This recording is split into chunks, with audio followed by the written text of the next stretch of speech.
this is Val, and welcome to Caregiver Tea Time. I'm glad you're here, and you can join me for this episode about grief. Imagine this: everything is going smoothly. It's no big deal fixing my cup of tea when all of a sudden I get this twinge in my stomach and a burning sensation between my eyes, and I have this huge urge to let out a big sob. Funny thing is, when this happens, I always ask myself, what is this about? As if I didn't know. But that's grief. It's the emotional response I get because of the many losses I've had. My grief continues on and will continue on long after my caregiving days are over.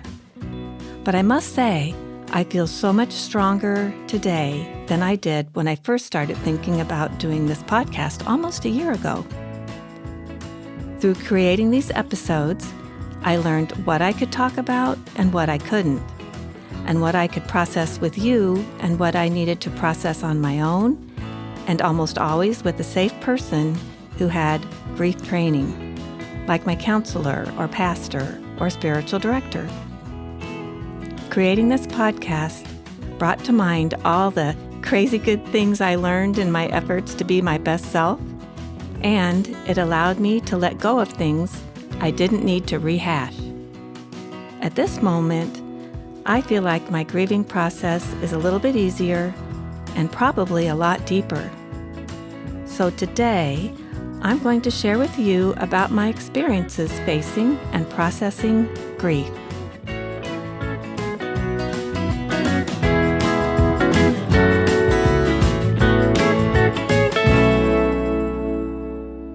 Lately, I've been considering how we all have a male side and a female side, masculine energy and feminine energy. A while ago, I was thinking about these differences at the times my husband and son were sick.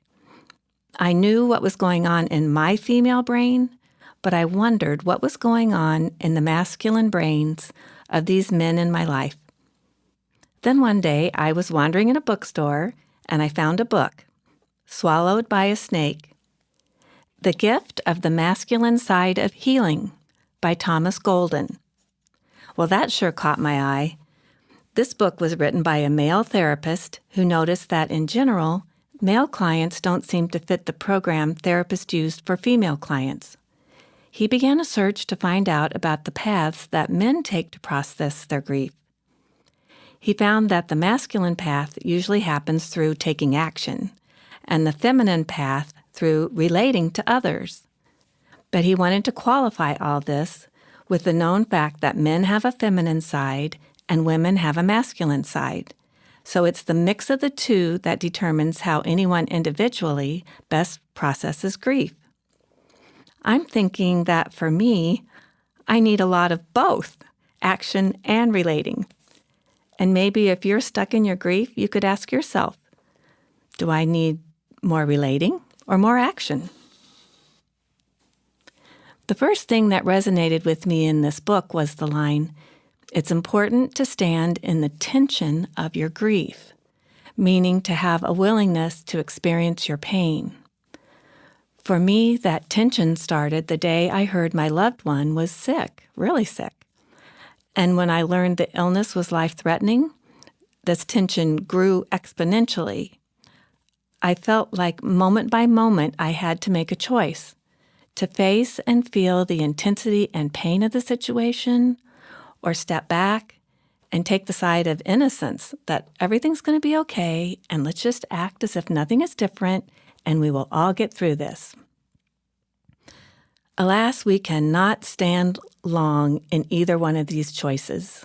It's just not realistic, and our bodies can't handle it. I think the best way to go is to embody hope infused with realistic awareness. I like that phrase, to have hope infused with realistic awareness. I wish I could take credit for it, but it was the author Richard Rohr who said that. I'm generally pretty good when it comes to the hope part. I am, after all, an optimist. But back in those days, I felt like I didn't have enough information to know what the realistic awareness part truly was. There were so many questions I wanted to ask the doctors and nurses. I had a medical background, so I understood the language and how the body works. And yes, I did ask a lot of questions, but I avoided asking the most important one about prognosis. Yes, we were given percentages and possibilities, but how did that translate into our situation? I needed honesty about my husband and my son's prognosis so I could have realistic awareness. But I sensed they didn't want to know, and this was their journey. So I was afraid that if I brought up the possibility of anything less than 100% cure, things would go horribly wrong. So without enough information to feel like I had realistic awareness, the emotional ups and downs, and honestly, sheer terror and pain of grief had begun. I wonder what would it be like if from day one, a member of the team would come into the exam room and say, "Hi, I'm the palliative care person on your medical team. This means I'm responsible to help you and your family have the best possible quality of life in this situation. I'm here for you, the patient, as well as you, the family. I'm here to address your physical, mental, and spiritual needs. I'll be checking in on you throughout the treatment and as you recover, and also in all the days after that as long as you need me. I want to make sure your pain is addressed and suffering is minimized." Well, wouldn't that be wonderful? That is my dream. That is the change I hope for in our broken medical system. I'm putting it out there in the universe with this podcast and in prayer because it's time.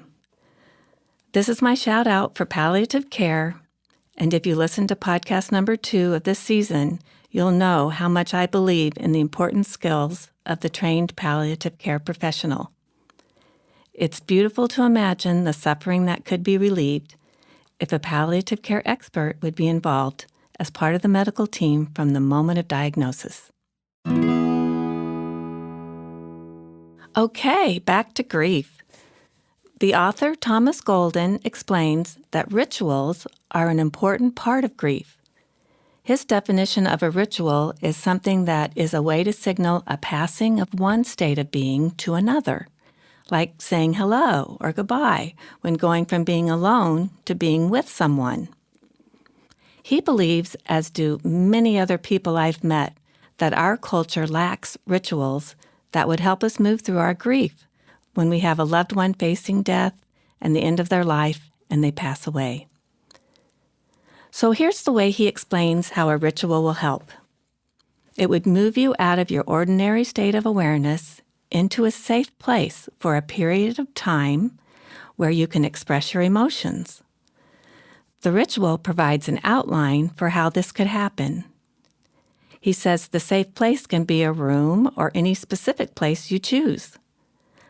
Another very important part of the ritual is the presence of a loving person who is trained and experienced and can hold this space with you with compassion.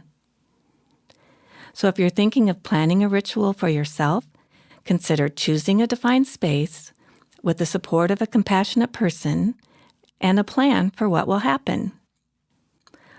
Will it be around speaking and relating to each other, or will you take an action like playing music, blowing bubbles, or something meaningful to you? In the early days after my son passed away, my grief ritual was very simple. I met regularly with a counselor. We met 2 or even 3 times a week at the beginning because the flat-out tragedy of what had just happened was all-consuming for me. I was angry, very angry, about many things, and her office gave me a safe place to express my anger. Eventually, my anger was less, and I passed from one state of awareness to another. And that's when I went on my personal retreat, where I passed to an even better state of awareness. My retreat was at a designated safe place for a defined length of time, and I had lots of support from compassionate professionals. I currently have a wonderful counselor. I started seeing her on the recommendation of my doctor at my annual physical exam. Although I saw myself as in a much better place, my doctor could tell that I still needed help going forward. And in the back of my mind, I was afraid of not being able to do this podcast because the first few recordings were very emotional for me behind the scenes. And I started looking for a counselor just in case I needed the help. A few weeks ago, without using the word ritual, my counselor suggested trying something similar. She suggested I set aside and schedule a time devoted to grieving and use it to remember the good things about my loved one. She said it could be daily or weekly, but it's a time to focus on the positive qualities of my son and husband as well as the losses I've had. I tried it and it worked. It felt really good for a time. The idea of setting aside time for it regularly, though, is new to me. I'm not really that good at keeping a schedule or a routine. But I believe that if I can do it, that I truly need it. Over the past few months, I've had this deep sorrow that just hits me at random times. And when it does, I usually just pause and take a deep breath and let the grief come up and sit with it and imagine that I'm letting go of my unknown stuff that I bottled up and I don't even have words for, and I say a little prayer and eventually it fades away. However, it's been happening pretty often lately, and even several times a day, especially when I have other stresses in my life, like moving to a new apartment. So I wonder if setting aside time just for grieving and adding structure to it, like a ritual, would be a good thing. I know I've been through various stages of grief, so at this point, 2 years after my son's passing, I think I'm ready for something new. My counselor suggested asking myself questions like, when do I feel closest to my loved one? Is it in the house, walking outside, or in the cemetery? What was he good at doing, and what did he like to do? What did people tell you they liked about him? What did he like to celebrate, and how did he do it? And then to think, what can I do right now in loving remembrance of him? I like this because it's a good balance of joyful celebration of the good things along with the painful feelings of loss. And the thing I could do right now to feel close to my son came to me when I was in a coffee shop. I remember how much my son liked coffee. He liked it a lot. Walking to a local coffee shop was something we regularly did together. He introduced me to a cortado. Let me tell you, that is one strong drink. It's 1 part espresso and an equal part milk, and it comes in a tiny cup. Whew, it's powerful. The first time I tasted one, I confess I could not go on to the second taste without adding a couple packets of sugar. And then, it was good. I liked it. Now I want to have a cortado ritual in memory of my son. Every couple of weeks, I plan to go to a coffee shop and order one. Then add my 2 sugars and make a toast. Cheers to you, Lauren.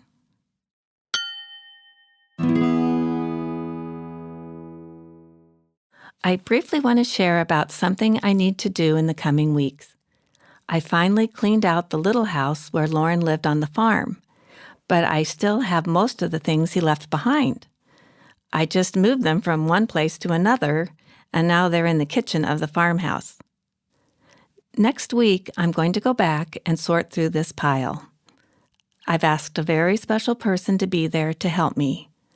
Her name is Allie Jones, and I met her because she was born with Fanconi Anemia, the same genetic disorder my son had.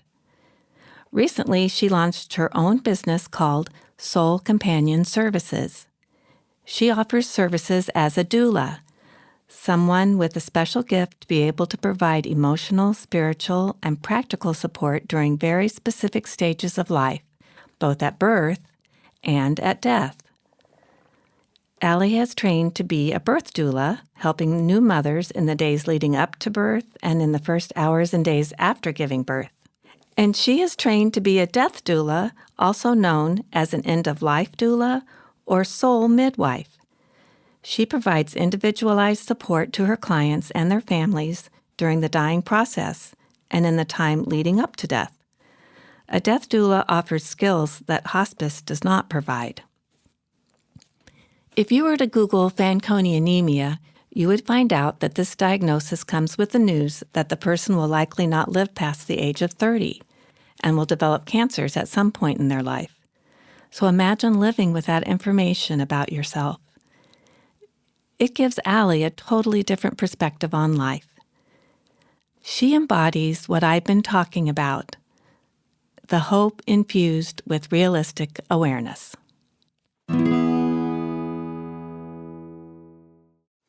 When my son was getting treatment, one of my biggest fears was that he would needlessly suffer because of a choice made somewhere along the line.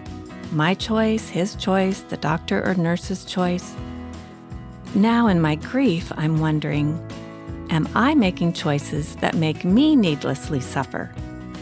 There's a difference between feeling your pain and suffering from it. And that is my special message for you today. It's okay to feel the pain of grief, and we need to feel and process that pain, but we don't need to suffer from it.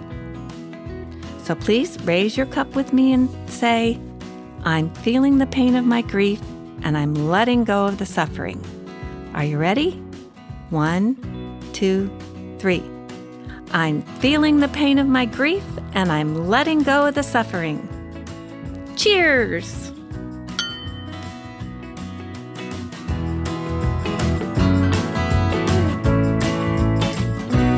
Nothing but the good things, nothing but the good things in this world, living in my heart.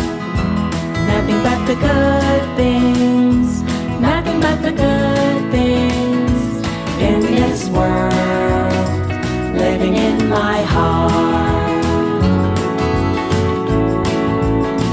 Living in my heart. Living in my heart. Caregiver Tea Time was recorded at the Coop Studio, Irvington, New York. Engineered by Sammy Wags and produced by Bianca Grooves.